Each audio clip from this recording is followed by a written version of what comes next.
very much. All right, so I'm going to open the floor now for a Q&A session. I already see Shilpi has a hand up. All right, so I'm just going to ask that we get the roaming mics around. Hi, good morning all. I'm Shilpi from the YMP and NACO Eliso. So I've written down my question so I can remember it. It was an honor listening to you, Mr. Manuel. As young engineers, we see so much opportunity for our careers within this country. There are backlogs, there's rapid urbanization, issues of sustainability and innovation. However, we struggle to build good relationships with government departments, with the municipalities, with the cities, to roll out the projects that are actually needed. There are issues of procurement within government, procurement that doesn't comply to regulations and projects don't get rolled out. There are issues of trust between consultants and the government. There are issues of skills not being in government agencies, which leads us to a scary place where engineers are out of work, where many engineering companies are not getting projects and they're retrenching. And there's so much work to be done as engineers, but we're not getting those projects out. So I have two questions for you. Why does this happen? Why does the private sector struggle to build relationships with the public sector? And second, how can we work better with you? Because we have the skills and the solutions and the government has the money and the mandate. So how can we work better together? My name is Tezrin from NACO. I'm a colleague of Carol's. Going back to your speech where you spoke about Lee Kuan Yew, I think maybe to give a bit of background to that is Lee Kuan Yew used their culture, the Buddhism, where he got the people of Singapore to rely on the government where they provided the basics. Something that Paul Kagame in Rwanda is trying as well with these people. Then you have the opposite, where Bongo Ma in Gabon sold his country out to the French, selling the natural resources so that he could get rich. Now something again is happening in South Africa, where we have our leaders who are constantly complaining. And with democracy being 23 years old, and if democracy was a person, democracy would not be a young adult. It's still in its infancy stage. So the problem that we have in South Africa as civil engineers, and hopefully you as an ex-parliamentarian, could help us in how can we achieve social justice in South Africa, because that will set the backbone for infrastructure development and social cohesion in South Africa. My name is Refila from SAICI, Johannesburg. Obviously, politics plays a big part in everything, and I just wanted your opinion, Mr. Manuel, on the importance of the conference next week, and for us to maybe ask ourselves if maybe the governing party has fulfilled its mandate as a liberator, and that we should think of alternatives or other measures. Thank you. I think I must leave. These are very, very difficult questions.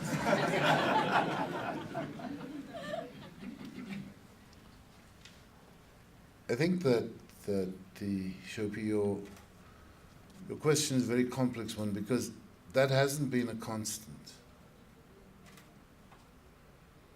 But I think that there are two trends or two sets of events that occurred at about the same time that took us in different directions.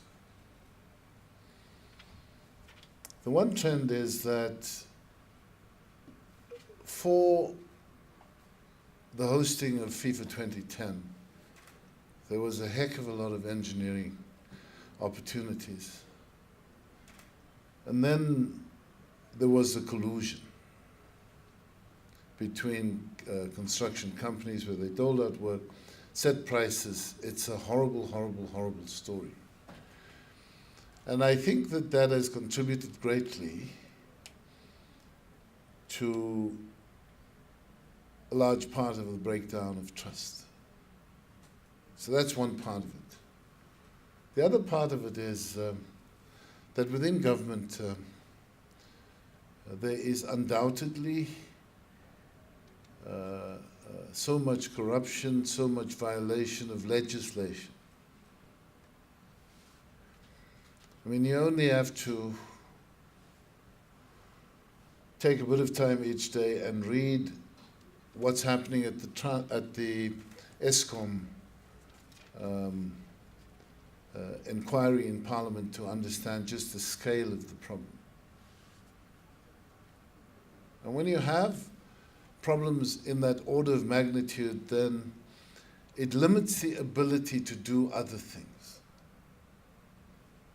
When you have a utility that's not a utility, that's actually now a nest of incompetence, supplying electricity that uniquely generates and transmits and in large part distributes as well, and you have corruption of that order of magnitude, then you have a major problem. I mean, we thought that Medupi and Kusile would add capacity, but if you look at the more recent stories, not even in the Gupta Leaks papers, about corruption in the construction there, then you begin to understand what the costs of this are. It's a very real issue because it presents in the form of higher electricity costs. And we've moved from a country that had substantial surplus capacity to significant power outages to now going because the economy is not growing, and so there's a bit of surplus capacity. I don't know what happened at Hyde Park Corner 2 nights ago, but because it wasn't the capacity issue. The other problem is just how people talk. You see, the interesting thing about engineering is that it's the numbers that must talk. When we drafted the National Development Plan, what we didn't do was to take an anti-nuclear stance. We spoke about an integrated energy resource.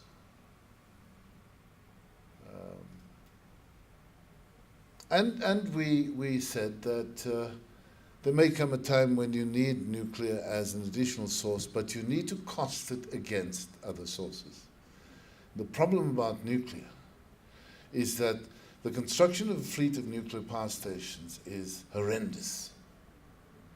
Now, you have to amortize those costs over the life of the instrument. I don't know, I saw that the Minister of Energy thinks that you first build with some money from somewhere, and then you look at the cost per kilowatt hour thereafter. You have to amortize it in the life of the energy that you have.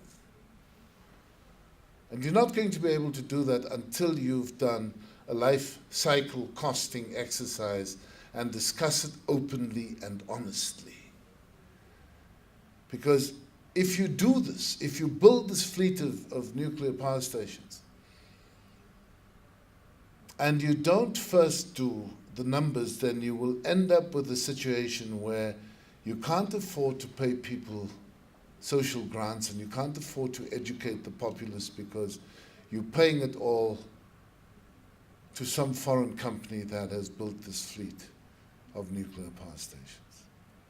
Now, if you put incompetent people in positions and they don't take advice, then of course they would resist the idea that they must talk to people who can present in a way that is rational, ordered, and empirically sound.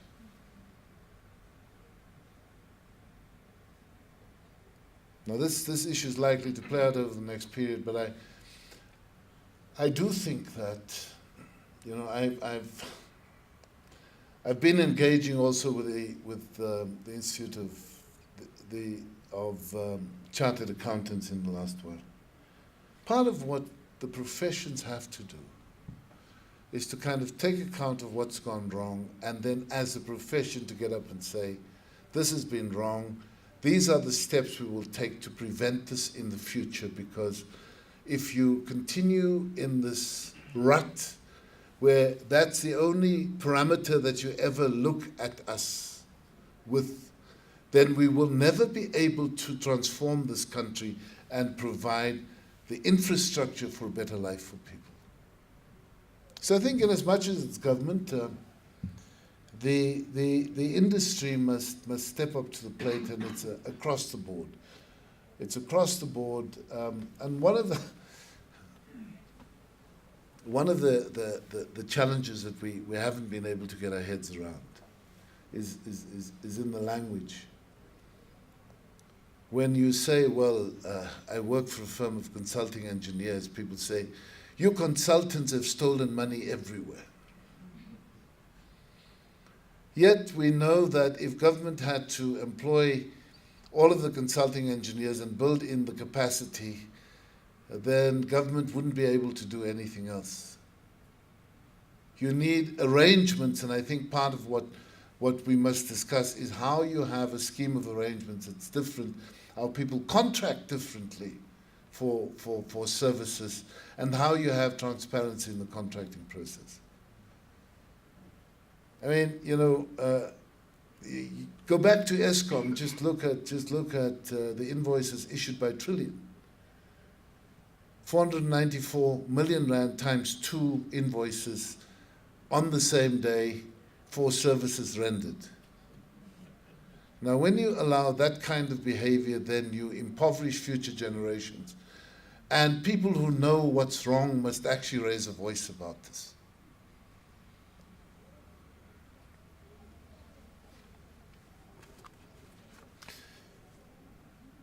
Desmond, you answered all the questions, you leave nothing on the table. I think that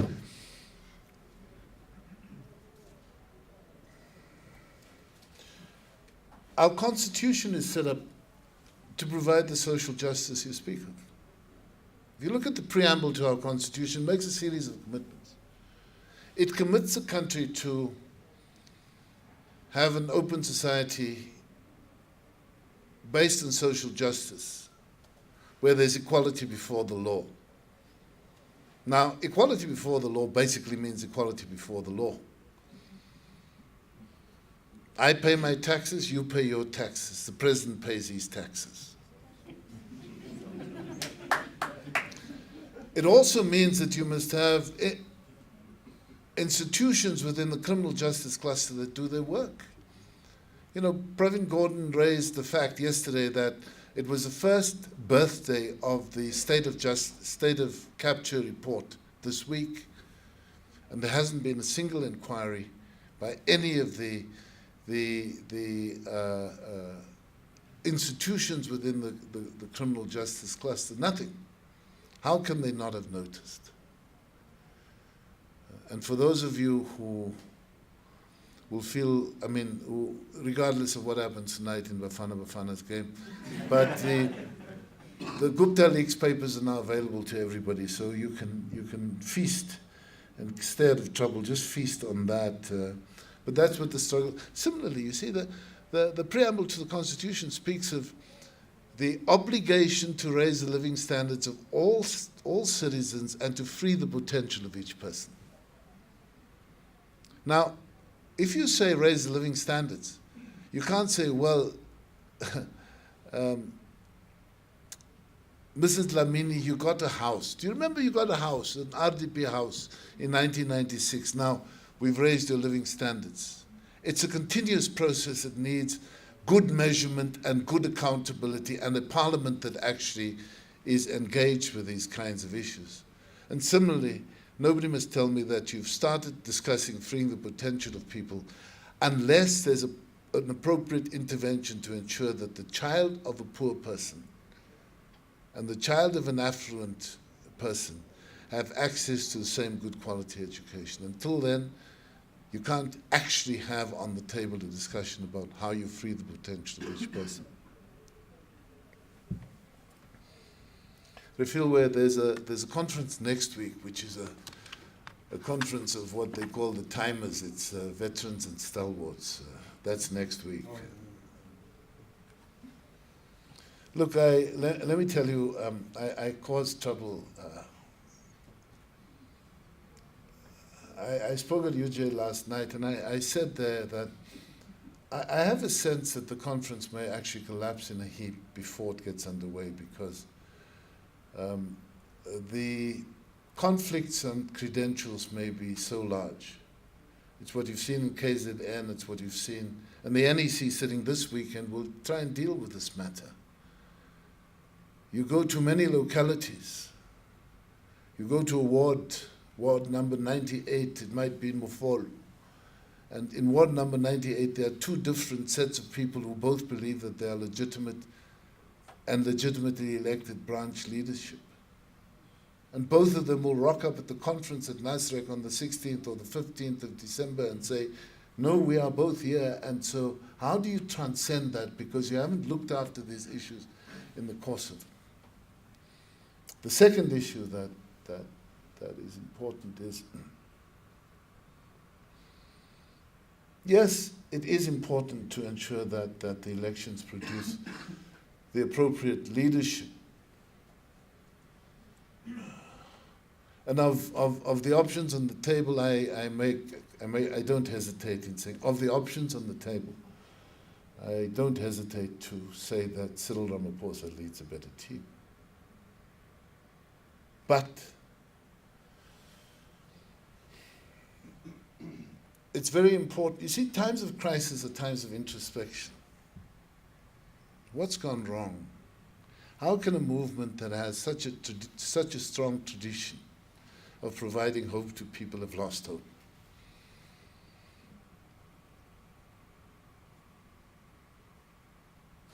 How do you lead society? I mean, who takes responsibility for these things that make us weep every day relating to Esidimeni? Who takes responsibility? Who takes responsibility for some of the tragedy in schools? Who takes responsibility? And a movement that has been in government for as long as the ANC has must begin to take responsibility.